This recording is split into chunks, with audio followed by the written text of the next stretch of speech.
வணக்கம். இசைஞானி இளையராஜா சிம்பனியை வெற்றிகரமா அமைச்சு முடிச்சதுக்கு பிறகு ஒரு தனியார் தொலைக்காட்சிக்கு ஏறத்தாழ 100 நிமிடங்கள் பேட்டி கொடுத்திருக்காரு.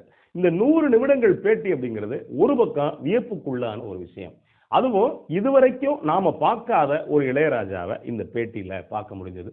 பொதுவாவே இசைஞானி இளையராஜா அப்படின்னா என்ன சொல்லுவாங்க அப்படின்னா, இசையிலையா அவர் உச்சம்யா மனுஷன், எல்லா உணர்வுகளையும் அப்பட்டமா அப்படியே கொட்டி தீர்த்துருவார் இசையில.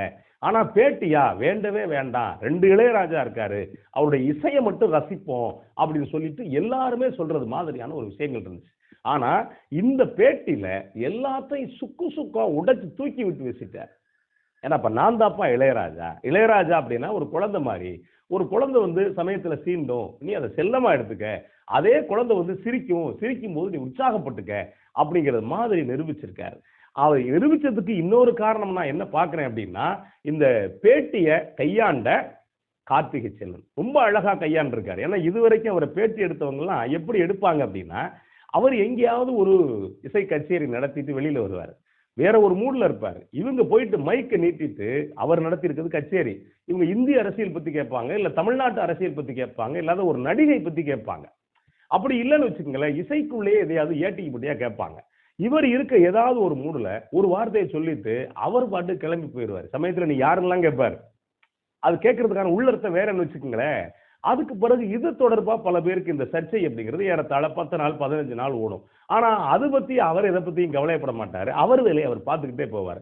ஆனா இந்த பேட்டி அப்படிங்கிறது எப்படி இருந்துச்சுன்னா, ரொம்ப ரொம்ப நேர்த்தியா அவர்கிட்ட கேள்வி கேட்டு அவருடைய வழியிலே போய் கார்த்திகை செல்வன் ரொம்ப அழகா நெறியாளுகை பண்ணியிருந்தாரு. பேட்டி அப்படின்னா என்னன்னு இந்த மாதிரியான நெறியாளர்கள்ட்ட பல பேட்டி எடுக்கிறவங்க போய் கத்துக்கணும் அப்படிங்கிறதா யதார்த்தம். இந்த காணொலியை பொறுத்த வரைக்கும் இசைஞானி இளையராஜாவை எப்படி அப்படின்னா, இதுவரைக்கும் எப்படி இருந்தாங்க அப்படின்னா, பல பேர் ஒரு யானையை பார்த்த ஒரு 5-6 மாற்றுத்திறனாளிகள், பார்வையற்ற மாற்றுத்திறனாளிகள் மாதிரி தான் இருந்தது. ஆனா இது அவரை பத்தின ஒரு முழுமையா உணர வச்ச பேட்டி அப்படின்னு நான் நினைக்கிறேன். பொதுவா இசைஞானி இளையராஜா சினிமாவுக்குள்ள பல மாற்றங்கள் பண்ணார். அதை எல்லாருமே சொல்லுவாங்க. அவருக்கு முன்னாடியான காலத்துல எப்படி இருப்பாங்க அப்படின்னா, ஒரு இசையமைப்பாளர் அப்படின்னா எந்த கம்பெனி படம் தயாரிக்குதோ அந்த கம்பெனிக்கு ஹார்மோனியம், தபலா, இதோட ஒரு வயலின், இதோட இசையமைப்பாளர் போயிடுவாங்க. அங்க போய் உட்கார்ந்து மெட்டை போடுவாங்க. அதுக்கு பிறகு மெட்டெல்லாம் ஓகே ஆன பிறகு அதுக்கு பிறகு நீங்க ரெக்கார்டிங் தியேட்டர்ல எந்த ரெக்கார்டிங் தியேட்டரோ வாடகைக்கு எடுத்து பண்ணுவாங்க. இதுதான் இதுக்கு முன்னாடி இருந்த இசையமைப்பாளர்களுக்கான நடைமுறை. ஆனா இசைஞானி இளையராஜா என்ன பண்ணாரு அப்படின்னா, ஒரு ரெக்கார்டிங் தியேட்டர், அங்க எல்லாரும் என்ன பாருங்க அப்படிம்பாரு. திருவிளையாடல் படத்துல முருகன் சொல்லுவார் தெரியுமா, எனக்கென்று ஒரு நாடு, எனக்கென்று ஒரு மக்கள் ஏற்படுத்தி கொண்டிருக்க போகிறேன், என் முடிந்தால் என்னை எல்லோரும் அங்கு சந்தியுங்கள் அப்படிம்பாரு தெரியுமா. அதே மாதிரி இவர் முதல்ல பண்ண வேலை என்ன அப்படின்னா, ரெக்கார்டிங் தியேட்டருக்கு நீங்க வாங்க அப்படின்னாரு. இப்ப கம்பெனியா கார்ல தூக்கிட்டு போற அந்த வேலை இருக்குல்ல, அதை முழுசா ஒழிச்சார். ஒழிக்கிறப்ப அதோட மட்டும் இல்ல, அங்க வர்றவங்க யார் யார் உள்ள வரணும் அப்படிங்கறத கட்டுப்பாடெல்லாம் விதிச்சார். டைரக்டர் வர்றியா வா, இல்ல தயாரிப்பாளர் வர்றியா வா, இல்ல கதாநாயகன் வர்றியா வா, 50 பேர் ஏன் மூட கெடுத்துடக்கூடாது அப்படிங்கிறதுல ஒரு தெளிவா இருந்த உடனே முதல்ல அதுக்கு ஒரு முடிவு பண்ணாங்க. சரி, தேவையில்லாம அவர் அறைக்கு போகக்கூடாது அப்படின்னு ஒரு முடிவு பண்ணாங்க. இன்னொன்னு, ஏஆர் ரஹ்மானே ஒரு பேட்டி கொடுத்தாரு இதுக்கு முன்னாடி. என்ன அப்படின்னா, ராஜா சாரை பார்த்து தான் நான் ஒழுங்குனா என்ன அப்படின்னு கத்துக்கிட்டேன், அவர் இருக்கக்கூடிய பர்ஃபெக்ஷன் அது ரொம்ப முக்கியமானது அப்படின்னு சொன்னார். இந்த பேட்டியில இந்த என் பர்ஃபெக்ஷன் ஏன் வந்துச்சு அப்படின்னு குறித்து இசைஞானி இளையராஜா சொல்லியிருந்தார். அதுலயும் குறிப்பா அவர் சொன்ன விஷயம் என்ன அப்படின்னா, அன்னக்கிளி படத்துக்கு இசையமைக்கிறாரு. அப்படி இசையமைக்கிறப்ப ஆர் செல்வராஜ், யார் இவர் நண்பர்கள் எல்லாருமே, இசைஞானி இளையராஜா, கங்கை அமரன், இன்னொரு பக்கம் இவருடைய அண்ணன் ஆர் டி பாஸ்கர், பாரதி ராஜா, அவங்க எல்லாருமே ஒன்னா இருந்தவங்க. அப்போ அவர் போய் இசைஞானி இளையராஜாவோட குருவான ஜி கே வெங்கடேஷ் சொல்றாரு, ராஜா என்னமா பண்ணிருக்காரு அப்படின்னு சொன்னப்ப அவர் சொன்ன வார்த்தையை அப்படியே பதிவு பண்றாரு. யார் வேணாலும் மெட்டு போடலாம், ஆனா ரீ ரெக்கார்டிங் பண்றது ரொம்ப சிரமம் அப்படின்னு சொன்னாரு. அப்படிங்கறத புன்னகையோட தான் சொல்றாரு. சொல்லிட்டு அண்ணனே அப்படி சொல்லிட்டாரா அப்படிங்கிற வகையில தான் நான் முடிவு பண்ணேன், இனிமேலுக்கு எனக்குன்னு யாரும் உதவியாளர்கள் தேவையில்லை. ஏன்னா இதுக்கு முன்னாடி நல்லா கவனிச்சு பாத்தீங்கன்னா, எல்லா இசையமைப்பாளர்களுக்கும் இசையமைப்பாளர் பேரை போடுறப்ப கீழே இசை உதவி அப்படின்னு போடுவாங்க. ஆனா இசைஞானி இளையராஜாவுக்கு மட்டும் அப்படி இசை உதவி அப்படின்னு யாருமே போட மாட்டாங்க. ஏன் அப்படின்னா, இவரே எல்லாமே நோட்டேஷன் எழுதுறது, அவங்க வந்து பின்னாடி வந்து இசைக்குறிப்புகளை பார்த்துட்டு அவங்க வந்து எழுதிட்டு போய் வாசிடுவாங்க அப்படிங்கிறதா இதுவரைக்கும் நம்ம சொல்லப்பட்ட தகவல். அதுக்கு என்ன காரணம் அப்படின்னா, எனக்கு இனிமேலுக்கு உதவியாளர்கள் வேண்டாம், என்னால எல்லாம் செய்ய முடியும். அதாவது தான் மேல வரக்கூடிய ஒரு விமர்சனத்தை, அந்த விமர்சனத்தை அப்படியே ஆக்கப்பூர்வமா மாத்துறது இருக்குல்ல, அதை இசைஞானி இளையராஜா ரொம்ப அழகா பண்ணியிருக்காரு. அப்ப ஜி.கே. வெங்கடேஷ் சொன்னதை எடுத்துக்கிட்டு பண்ணதுனால இன்னைக்கு என்ன அப்படின்னா, இந்திய அளவுல ஆகப்பெரிய ரீ ரெக்கார்டிங் வாசிக்கக்கூடிய இசையமைப்பாளர் அப்படிங்கிற இடத்துல இசைஞானி இளையராஜா இருக்காரு. அதுலயும் அவர் நிரூபிச்ச படம், அது கூட இதுலதான் சொல்றாரு, ரொம்ப நிரூபிச்ச படம் எது அப்படின்னா சிவப்பு ரோஜாக்கள். இன்னைக்கு கூட நீங்க சிவப்பு ரோஜாக்கள் படத்தை தனியா உட்கார்ந்து ஒரு இருட்டுக்குள்ள பாத்தீங்க அப்படின்னா, அந்த பூனை கத்துறது கூடவே வர்ற ஆர்ஆர்லாம் நீங்க பாத்தீங்க அப்படின்னா ரொம்ப நமக்கு பயமா இருக்கும். ஒரு இசையில அவ்வளவு பெரிய பயத்தை ஏற்படுத்த முடியுமா அப்படின்னா, அதுக்கு முன்னாடி நீங்க திகில் படங்களுக்கான அந்த இசையவும், இந்த படத்துக்கான திகில் படத்துக்கான இசையவும் நீங்க ரெண்டையும் போட்டு பாத்தீங்கன்னா, இசைஞானி இளையராஜா அந்த பின்னணி இசையில எந்த அளவுக்கு சிறப்பு பண்ணியிருப்பாரு அப்படின்னு நம்மளால உணர முடியும். இந்த விஷயத்தை முழுக்க ரொம்ப அழகா சொல்லியிருக்காரு ஒரு பக்கம். இன்னொன்னு நான் அவருக்குள்ள பார்த்தது இன்னொன்னு என்ன அப்படின்னா, பொதுவாகவே என்ன சொல்லுவாங்க, யாரையாவது கிண்டல் பண்ணிடுவாரு, பேசிடுவாரு, எடுத்துஞ்சு பேசிடுவாரு அப்படிங்கிற ஒரு டாக் உண்டு. ஆனா இதுல என்ன பண்ணாரு அப்படின்னா, நெறியாளர் கேட்கிறப்ப ரொம்ப அழகா கேட்டாரு. என்ன அப்படின்னா, நீங்க தான் பாட்டை எளிமைப்படுத்துனீங்க, நீங்க தான் இசையை எளிமைப்படுத்துறீங்க அப்படின்னு கேட்கிறாரு. கேட்கிறப்ப ஆமா ஆமான்னு சொல்லித்தவரு அதை ஒரு 10 இடத்துல மறுக்கிறாரு. மறுத்துட்டு என்ன சொன்னாரு அப்படின்னா, இல்ல எனக்கு முன்னாடியே பல பேர் பண்ணிட்டாங்க, அதுல குறிப்பா மாட்டுக்கார வேலை அவன் மாட்டை கொஞ்சம் பார்த்து கிடந்த பாட்டு இருக்குல்ல, இது ரொம்ப அழகா சொன்னார். அவர் சொல்றப்பதான் நமக்கு புரிஞ்சது. அப்ப ஒரு தனக்கு மேல் முன்னாடி உள்ள இசையமைப்பாளர்கள் மேல, நமக்கு முன்னாடி உள்ள கலைஞர்கள் மேல எந்த அளவுக்கு அவர் மரியாதை வச்சிருக்காரு அப்படிங்கறத இது மூலமா நமக்கு உணர்ந்தது. இதுல இன்னொரு விஷயம் நான் பார்த்ததுல என்ன அப்படின்னா, இசை குறித்து போற போக்குல அவர் சொல்றாரு, ஆனா மத்தவங்க இதை எப்படி புரிஞ்சுக்கிறோம் அப்படிங்கிற கணக்கு இருக்கு இல்லையா. அதுல குறிப்பா ராக்கம்மா கையெழுத்து பாட்டு குறித்து சொன்னார். அப்படி சொல்றப்ப அவர் போற போக்குல சொன்னது வேற, ஆனா நம்ம இதை எப்படி உணரணும் அப்படிங்கிற கணக்கு இருக்கு. இந்த ராக்கம்மா கையெழுத்துல அந்த ஜாலி மூடு மாறி அப்படியே புனித்த புருவமும் கோவை செவ்வாயும் பாட்டு வரும். அப்படி இந்த தேவாரம் வரும். அந்த தேவாரம் வர்றப்ப நல்லா கவனிச்சு பாத்தீங்கன்னா, அடி ராக்கம்மா கையத்தட்டு, அது அந்த ஒரு பக்கம் அந்த ஹம்மிங் போயிட்டே இருக்கும். ராக்கம்மா கையத்தட்டு போயில அப்படியே ஹம்மிங் போகும். கையில அந்த அப்படியே அப்படின்னு போகும். என்ன அப்படின்னா, ஒரு இசை மேல இன்னொரு இசை பயணப்படுறது இருக்குல்ல, அப்படியே நின்று இன்னொன்னு ஆரம்பிக்கிறதுங்கிறது அது நல்லா இருக்காது அப்படின்னாரு.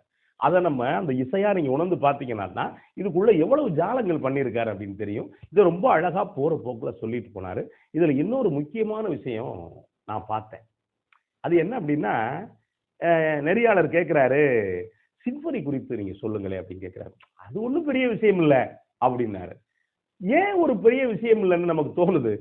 எனக்கு யோசிச்சு பார்த்தேன். என்ன அப்படின்னா, ஒரு பேரழகிய கல்யாணம் பண்ணவன் இருக்கான்ல, அவனுக்கு அவன் மேல பெரிய வியப்பு இருக்காது. ஆனா நமக்கு தான் வியப்பு இருக்கும். ஆஹா அழகி, ஆஹா அழகி அப்படின்னு. ஒரு பேரழகியோட குடும்பம் நடத்துறவனுக்கு என்ன பெரிய வியப்பு இருக்க போகுது? இந்த உணர்வை தான் நான் பார்த்தேன். ஏன் அப்படின்னா, ஒரு 1500 படங்கள் இசை அமைச்சவர். அதுக்கு பிறகு ஏற்கனவே ஆரம்பத்தில் ஒரு சிம்பனி முயற்சி வேற, அது குறித்து நம்ம நிறைய பேசியிருக்கோம். அதுக்கு பிறகு ஒரு சிம்பனியை வெற்றிகரமா பண்ணி முடிச்சுட்டு வந்திருக்காரு. முடிச்சுட்டு வந்தவருக்கு, சிம்பனியை கையாண்டவருக்கு சிம்பனி குறித்து பேசுறதுக்கு என்ன இருக்கு? அது குறித்து ஒன்றும் பெருசா பிரமிப்பு தேவையில்லை. அப்ப அதைத்தான் அவர் ரொம்ப அழகா உணர்த்தி இருக்காரு. எனக்கு என்ன ஒரு ஆச்சரியம் அப்படின்னா, அதாவது அவர் சொன்னார், ஒரு வெளிநாடுகள்ல, அமெரிக்கா மாதிரியான நாடுகள்ல ஒரு குழந்தைக்கு சி மேஜர் அப்படின்னு காடுனா அப்படின்னா என்னன்னு தெரியும், சி மேஜர்னா என்ன அப்படின்னு தெரியும். சி மேஜர்னா ஒண்ணு இல்லை, அது இசையில கவனிச்சு பார்த்தவங்களுக்கு தெரியும். அந்த கருப்பு கட்டை வெள்ளை கட்டை வருது இல்லையா, அந்த 2 கருப்பு கட்டை இருக்கும், அதுக்கு அடுத்து ஒரு கேப் விட்டு 3 கருப்பு கட்டை இருக்கும். அந்த 2 கருப்பு கட்டைக்கு முன்னாடி உள்ள கட்டைக்கு பேரு சி மேஜர் அப்படின்னு பேரு. தமிழ்ல சரிகம பதினில சா அப்படின்னு கூட வச்சுக்கோங்களேன். இது இடம் மாறும், அது வேற. ஆனா 27 வயசுல தான் பட்டிக்காட்டு ராஜாவுக்கு, பண்ணப்புறத்து ராஜாவுக்கு சி மேஜர் அப்படின்னே தெரியும் அப்படின்னு சொல்லி சொன்னார். இதை நான் உணர்ந்தேன். எப்படி உணர்ந்தேன் அப்படின்னா, ஏன் ஒரு இசையமைப்பாளர் மட்டும் இல்லை, ஒரு கலைஞன், ஒரு படைப்பாளி நமக்கான ஆளை நம்ம உணர்றோம் அப்படின்னா, அவங்க செஞ்சிருக்கக்கூடிய அந்த தன்மையும் நமக்கு ஒத்து போறது, நம்ம கூட ஒத்து போறதுனால அதை நம்ம சொல்றோம். இது எப்படி நான் உணர்ந்தேன் அப்படின்னா, 27 வயசுல தான் எனக்கு சி மேஜர் தெரியும்னார் இல்லையா. இப்ப அதுக்கு முன்னாடி 10 வயசு 15 வயசுல அவர் ஹார்மோனியம் வாசிக்க ஆரம்பிச்சாரு. அப்ப சி மேஜர் ஏன் தெரியுது அப்படின்னு சொல்றாரு அப்படின்னா, எனக்கு இந்த நொட்டேஷன் எழுதுறது, அதே மாதிரி இசை இது முறையா கத்துக்கிட்டது அப்படிங்கிறது இந்த காலகட்டத்திலாம் அப்படிங்கிறதான் உணர்த்துறாரு அவருடைய வயசுக்கு. ஆனா என்னுடைய வயசுக்கான அனுபவம் இருக்குல்ல, ஏறத்தாழ ராஜா சாரை ஒத்து போன அந்த அனுபவம் எனக்கு எனக்கு என்னன்னா, சின்ன வயசுல பள்ளிக்கூடங்கள்ல பாடல் பாடுவேன், கல்லூரி காலங்கள்ல பாடல் பாடுவேன். ஆனா பாடல் குறித்த தாளம் என்ன, ராகம் என்ன, இல்ல இந்த பாடல் குறித்த வேற என்ன இருக்கு எனக்கு எதுவுமே தெரியாது. ஆனா ஒரு முறை எதார்த்தமா எங்களுடைய குருநாதர் புதுக்கோட்டையில ஜான்பஸ் ஆர்கெஸ்ட்ராவுடைய பிதாமகர் தாஸ், அவர்கிட்ட போய் நான் கச்சேரிக்கு வரணும் அப்படின்னு கேட்கிறப்ப, நீ முதல்ல பாட்டு கத்துக்கடான்னாரு. சரி பாட்டு கத்துக்கலாம் அப்படிங்கிறப்ப, நீ என்கிட்டயே கத்துக்கடான்னாரு. அவர்ட்ட போயிட்டு முதல்ல சா, பா, சா சொல்லிக் குடுக்குறாரு. அதெல்லாம் கத்துக்கிறோம். எனக்கு முதல்ல கீபோர்டுல வச்சு சொல்லிக் குடுத்தாரு. எனக்கு பெரிய ஆச்சரியம், இது என்ன அப்படின்னு கேட்டேன். ஏய் இது கீபோர்டா அப்படின்னு சொன்னாரு. நான் முதலா ஏறத்தாழ 20 வயசுல தான் கீபோர்டையே பார்க்கிறேன். அதுக்கு முன்னாடி ஹார்மோனியத்தை எங்க பார்த்திருப்பேன் அப்படின்னா, நாடகங்கள்ல கிராமத்துல வாசிக்கிறப்ப தொலைதூரத்துல இருந்து பார்க்கிறது. அந்த ஹார்மோனியத்தை பார்க்கிறதுக்காகவே சமயத்துல கூட்டம் அதிகமா இருந்துச்சுன்னா, இன்னைக்கு மாதிரி இல்ல, கூட்டம் எக்கச்சக்கமா இருக்கும். முட்டி அடிச்சுக்கிட்டு சின்ன பையனா வந்து ஹார்மோனியம் இப்படி தான் இருக்குமான்னு எதிர்த்தாப்புல வந்து பார்த்துட்டு போறது. இதுதான் நம்முடைய வழக்கம். ஆனா எனக்கு அந்த அனுபவம் இருந்தது. எப்போ அப்படின்னா, நான் கச்சேரிக்கு போறப்ப என்ன பண்ணுவாங்கன்னா, கீபோர்டை என்கிட்ட குடுத்துருவாரு. என்கிட்ட குடுத்துட்டு, "டேய் நீ தான் பாதுகாப்பா வச்சிருப்ப, வச்சுக்கடா" அப்படிம்பாரு. எனக்கு என்ன அப்படின்னா பெரிய ஆர்வம் வரும் அப்படின்னா, அந்த கீபோர்ட ஒரு சால்வையில சுத்தி வச்சிருப்பாரு.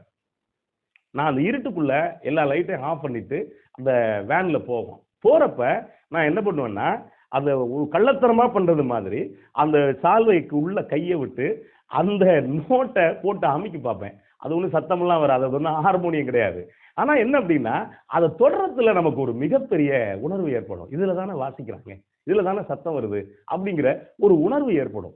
அப்ப எனக்கு அதுக்கு பிறகு தான் மறுபடியும் எனக்கு கீபோர்டு கத்துக்கணும் அப்படிங்கிற ஒரு எண்ணம் வந்துச்சு. அதுக்கு பிறகு தான் வந்து கர்நாடக சங்கீதம் கத்துக்கணும் அப்படிங்கிற எண்ணம் வந்துச்சு. நான் முழுசா கத்துக்கல. ஆனா கொஞ்சம் கத்துருக்கேன். அப்படிங்கிற ஒரு எண்ணம் வந்துச்சு. அப்ப இத 2ம் ஒத்து பார்க்கிறப்ப எனக்கு என்ன மகிழ்ச்சியா இருந்துச்சு அப்படின்னா, அப்போ ஒரு கிராமத்துக்காரனான நமக்கான அனுபவம் வந்து இதுக்கு முன்னாடி இசைஞானி இளையராஜாவுக்கு இருந்திருக்கு. இந்த அனுபவம் ஒத்து போகுது அப்படின்னு எனக்குள்ள அந்த ஒரு ஒரு சின்ன நெகிழ்ச்சி வந்துச்சு. இப்ப இதுதான் இசைஞானி இளையராஜா என்ன சொல்றாரு அப்படின்னா, இந்த பேட்டி முழுக்க முழுக்க நீ என்னைய பார்க்காத, நான் யாருன்னு பார்க்காத, என்னுடைய இசைய பாரு. இசைங்கிறது ஒண்ணுமே இல்ல. நான் இன்னும் கத்துக்கிட்டு இருக்கேன். அந்த மனுஷன் தான் 2யும் சொல்றாரு. இசை கத்துக்கிட்டு இருக்கேன்னு இன்னொரு பக்கம் சொல்றாரு. இசை அப்படிங்கிறது ஒண்ணுமே இல்ல அப்படின்னு சொல்றாரு. தன்னை உணர்த்தக்கூடிய ஒரு பேட்டியா, ஏறத்தாழ ஒரு குழந்தை இருந்து எப்படி பேசுச்சுன்னா எப்படி இருக்கும்? அந்த மாதிரியான ஒரு பேட்டியா, ஏறத்தாழ 82 வயசு குழந்தையா, இசைஞானி இளையராஜாவுடைய ஒரு நேர்த்தியான பேட்டியா இந்த பேட்டிய பார்த்தேன். வாய்ப்பு இருந்ததுன்னா பார்க்காதவங்க உள்ளுக்குள்ள போய் நீங்க அந்த பேட்டிய பாருங்க. நன்றி. வணக்கம்.